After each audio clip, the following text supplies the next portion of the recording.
Hello students, I am Dr. L.K. Das, Assistant Professor of Sociology at the Department of HSS IIT Roorkee. Welcome to another lecture of the NPTEL course Power and Politics in Contemporary India, a Sociological View. Today we are going to discuss about performance, and not just any performance, it is a ritual performance. And ritual performance by whom? By the politicians, by politics. And we can also call it that this kind of a ritual performance is also a theatrical performance, because politics is not just about uh, rational debates, it's not just about certain institutions, it is not just about how there are different buildings or how good their architecture is or how bad their architecture is, who is there and who is not there. Rather, politics is also about how do you present yourself, how what acts you are performing and in which place you are performing those acts. The key question that we are going to discuss today is, how does symbolic action create political authority? But can you also look at it in terms of that symbolic action and political authority, how are they related to each other, or can we even relate to each other?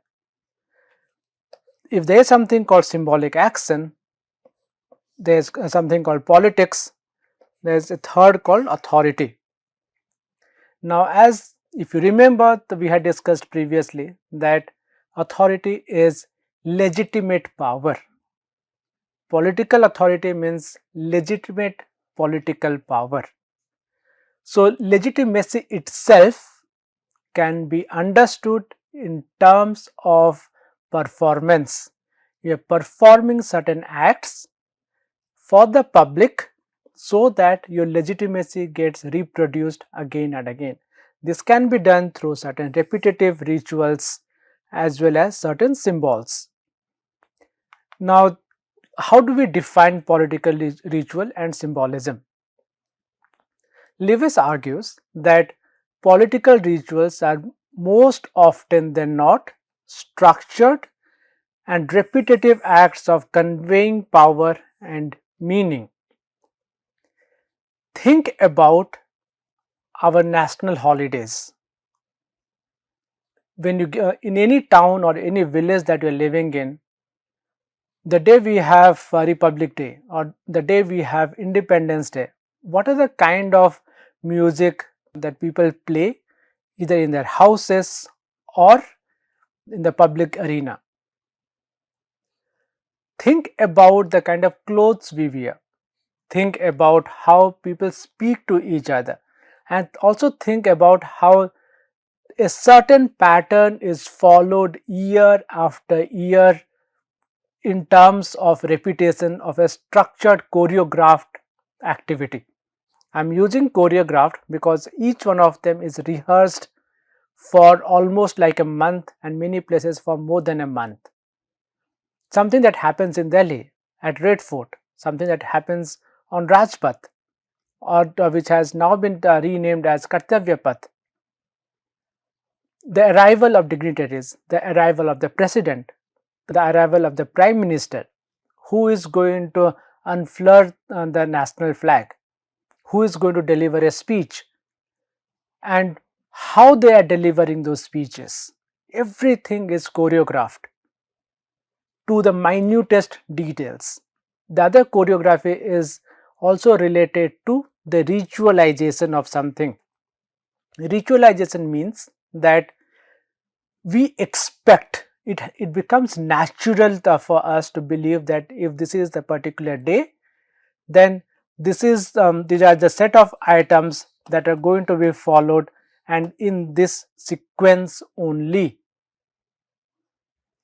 And if there is the problematic with the sequence, then we feel that it has not been done properly. That is the reason why Lewis is quite correct when he argues that politics is also about rituals, and these rituals are structured and repetitive. Secondly, is about political symbolism. It's about the objects, gestures, or figures representing institutions or ideologies. Every time the President of United States, he comes on television or he comes to attend a news media briefing, there is always a symbol or which is called the seal of the President of United States of America. So these are symbolisms. So wherever he travels, this the circular thing, the seal is carried with them, and they are dedicated people who carry them, who take care of them, because it is a symbol of a republic and the head of that republic. Similarly, when we look at flags, flags also symbolize something. And when these flags symbolize something, it is about politics, it is about rituals.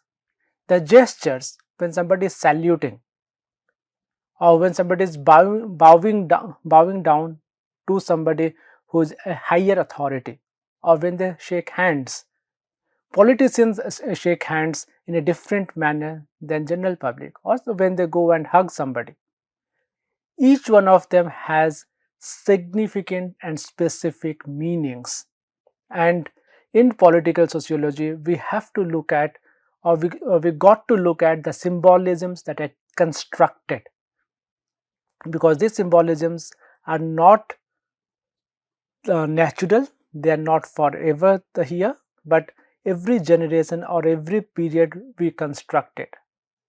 One very significant and very simple example could be the reason behind every Prime Minister of India using the ramparts of the Red Fort on 15th of August to deliver a speech to the nation.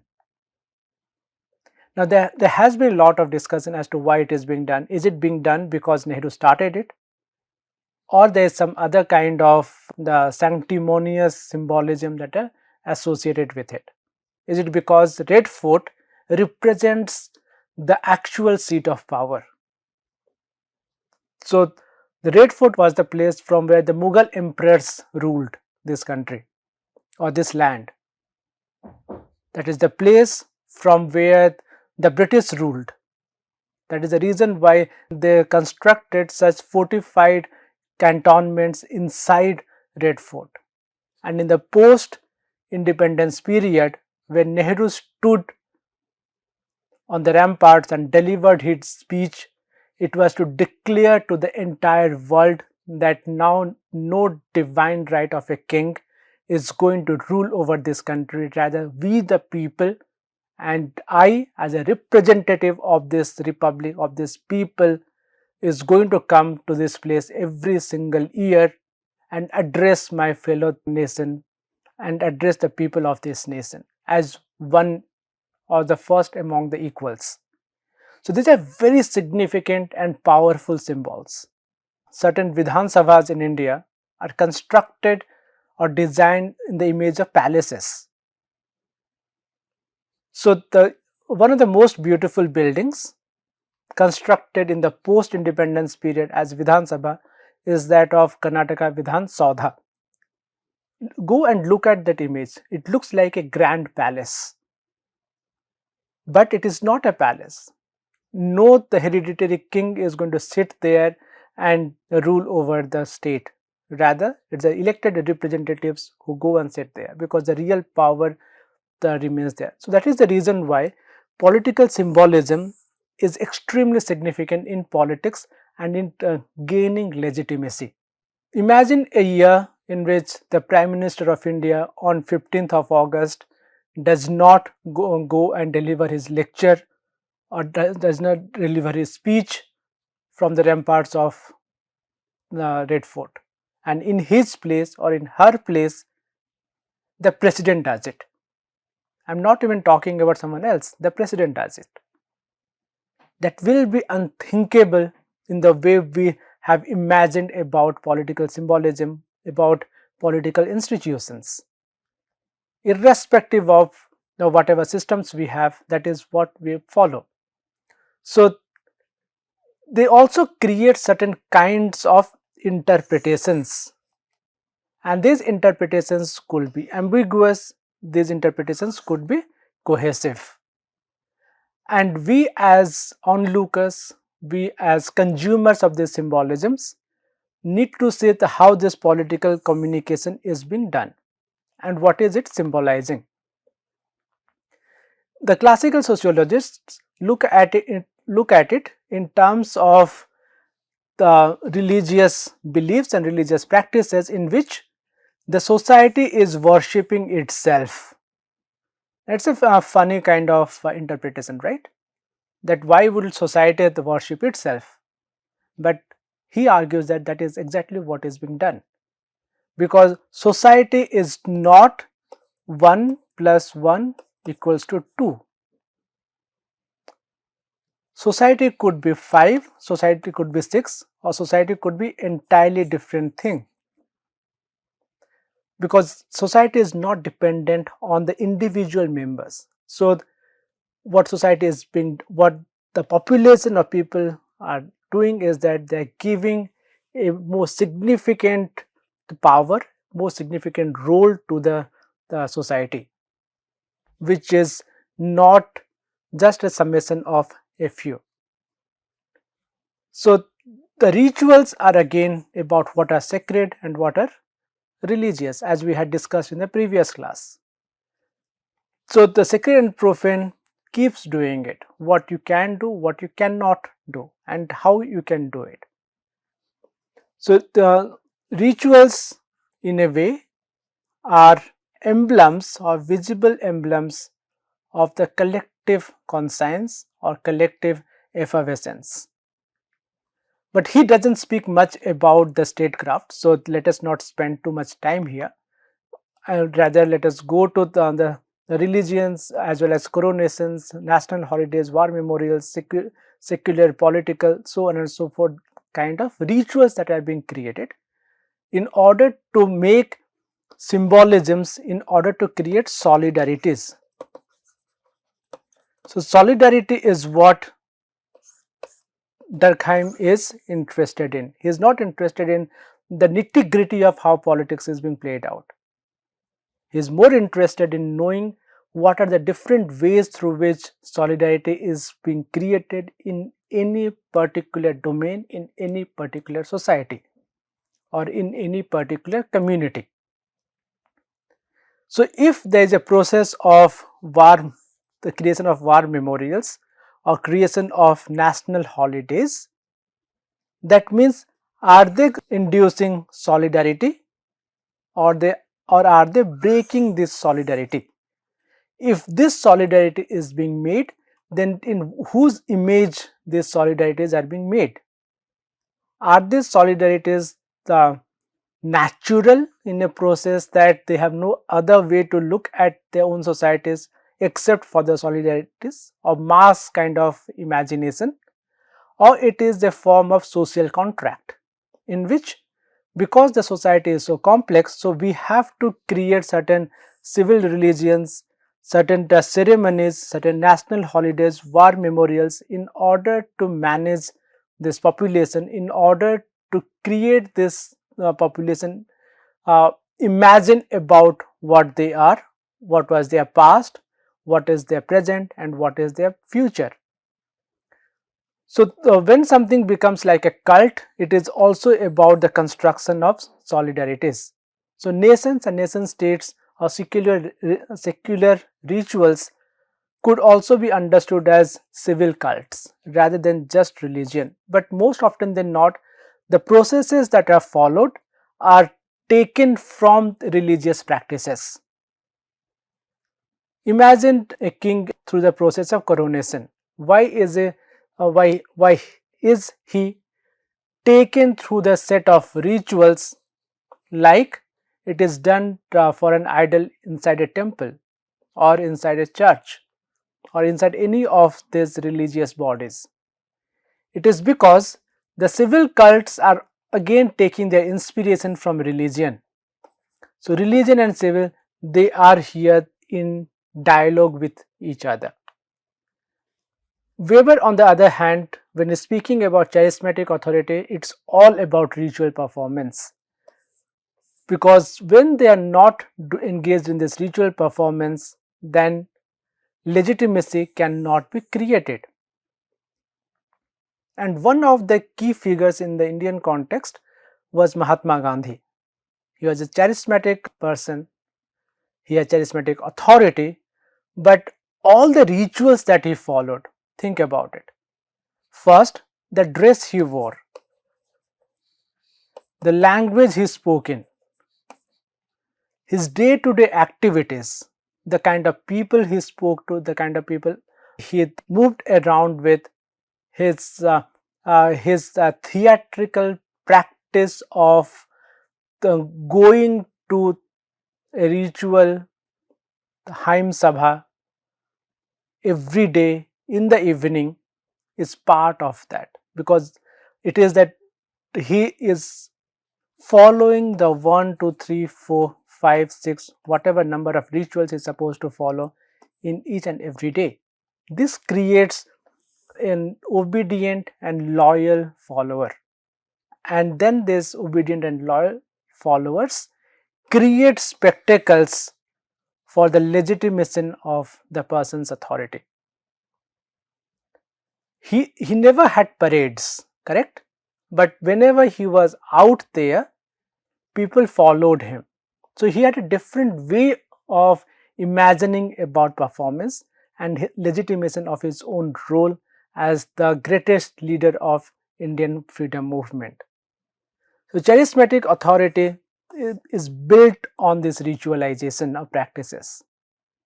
Now bringing two persons together, that I am going to do now, it might destabilize your ideas a little bit, but while Gandhi was one, on the other side we also have Hitler. You can go on YouTube and watch Hitler's videos. The way, and he was howsoever critical you can be of Hitler, but he had a charismatic authority.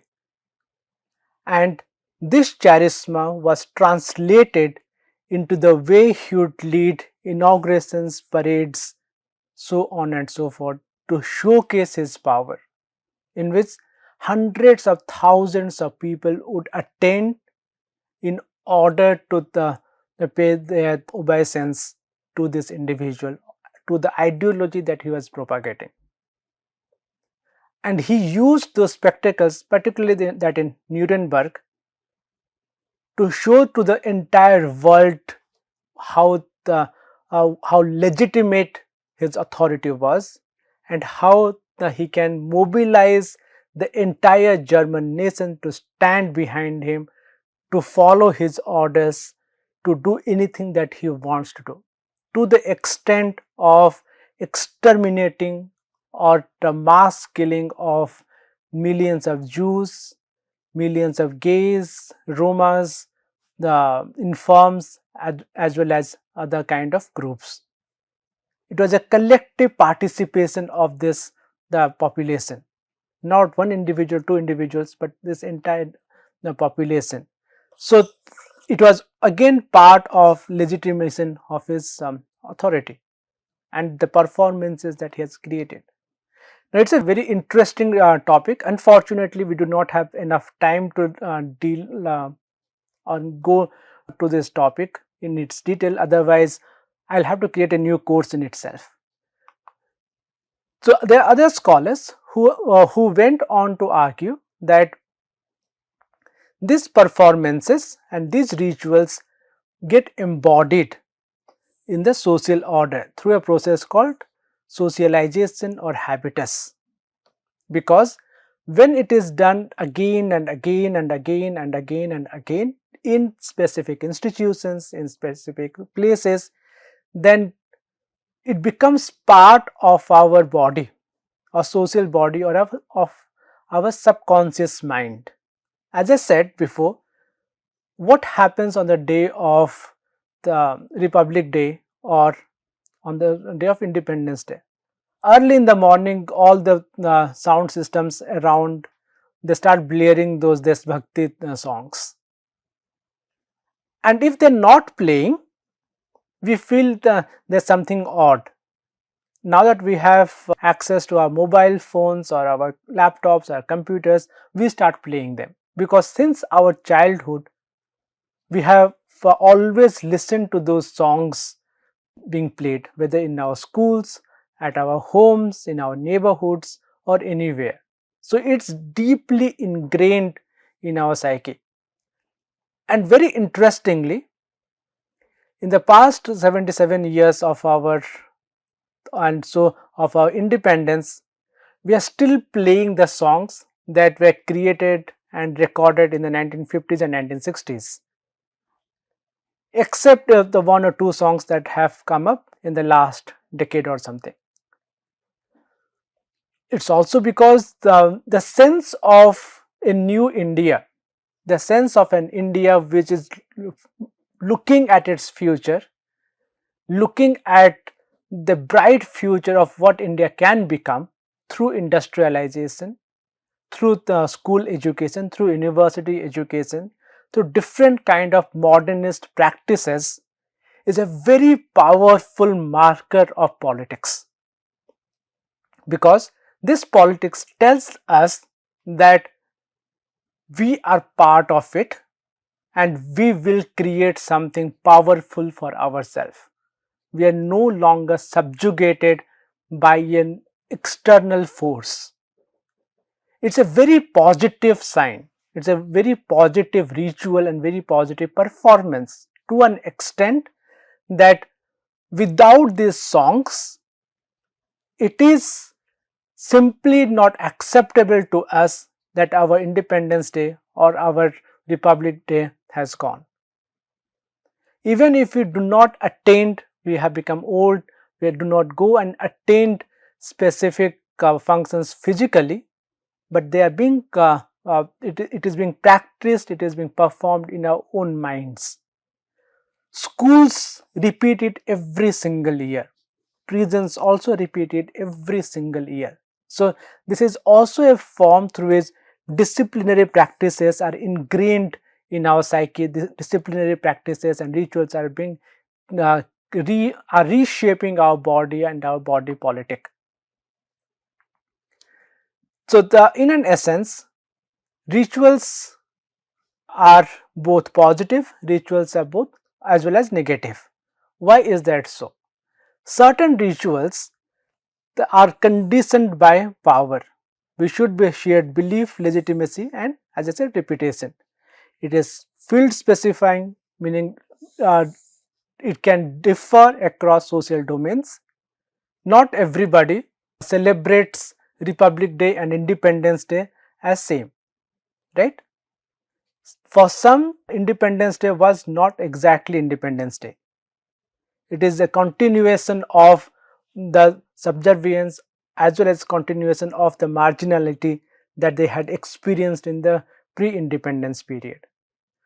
So they may not experience it in a similar way, but for some it is a mark of freedom, and this mark of freedom must be celebrated, because from being a colony we became a democratic country, a free country, and democracy is the most difficult form of governance to not only practice, to also protect. Because as I gave the example of Hitler, he was a democratically elected leader, but he subverted democracy to become a dictator. Similarly, when you're talking about rituals, the same rituals can be used by different set of groups for different purposes. So the role of a political sociologist is to not argue or not put values to the practices, rather to go through them, to read as to how these practices are being created, how these practices are being subversed, what are the contingent notions of these acts. Can counter rituals be positive? Can counter rituals be negative? If they are positive or they are negative, why they are negative, why they are positive? We need to ask these questions rather than putting a value, okay, this is wrong and this is right. Understand it. use the concepts that I'm discussing in this course to understand your neighborhood, understand the generally constructed ideas of what is true, what is untrue, who is right and who is failure. How protests and parodies create certain counter rituals or create certain bodies through which powers are limited, through which even power can be questioned. Some scholars have also argued that the rituals or the power of the rituals lies in ambiguity and emotion. Unless and until the emotions are evoked, the people may not find attachment to it. So, when we had discussed about nation and nationalism, particularly in the context of Benedict Anderson, we had discussed that nation and nationalism for Benedict Anderson are not negative categories. Rather, they can also be highly positive categories. And when they are the highly positive categories, it's also part of rites of passage.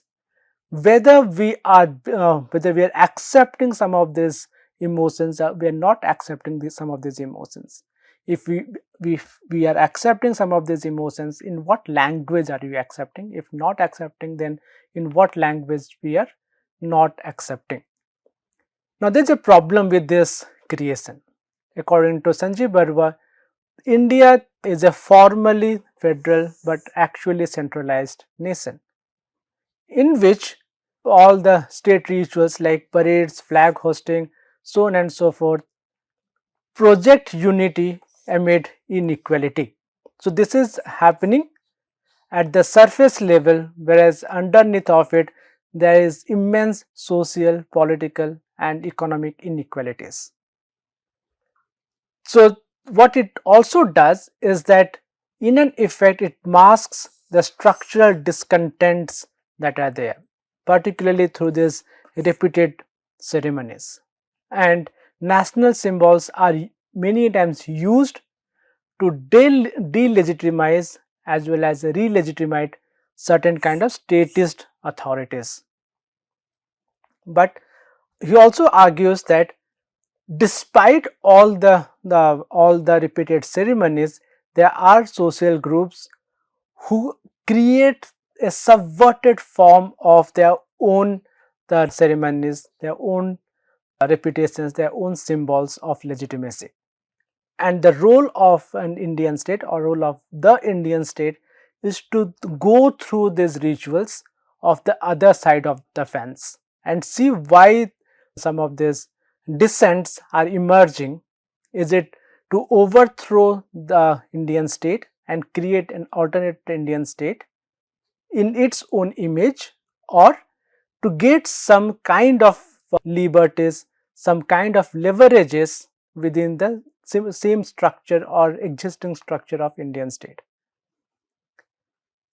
Varshney further argues that civic life is the place where many of the inclusion and exclusion in terms of performances are enacted, and these enactments can be for violence or can be for a call of violence or can be a call for peace, but both of them happen to be symbolic in nature, and these symbols have very significant and very much materialist basis.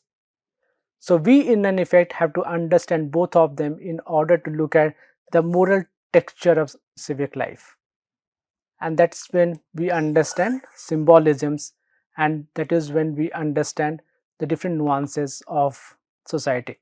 So we have witnessed, particularly in the case of MGR, Jayalalitha, NTR, Pavan Kalyan and others in South India, how they are worshipped by their followers. As a matter of fact, they are all film stars, or they were all film stars. Pavan Kalyan is still a film star, but the way they legitimized their work, the way they became such dominant forces in politics is worth noting. MGR became a big political leader in Tamil Nadu, although he started his career as an actor. So he used his acting skills and his role as it as a the righteous character in the movies on the actual public arena, and many people believed in him. So was the case of Jalilita, so was the case of NTR, and so was the case of Pavan Kalyan. But all of them have very significant caste and materialist backgrounds. We need to understand how it is there and how these identities are constructed in order to create political devotion and embodied collective effect. So, these are some of the readings that you have, and we can go about understanding the different notions of it. And as I said, this is a vast topic, and 30 minutes can never do justice to it. Thank you.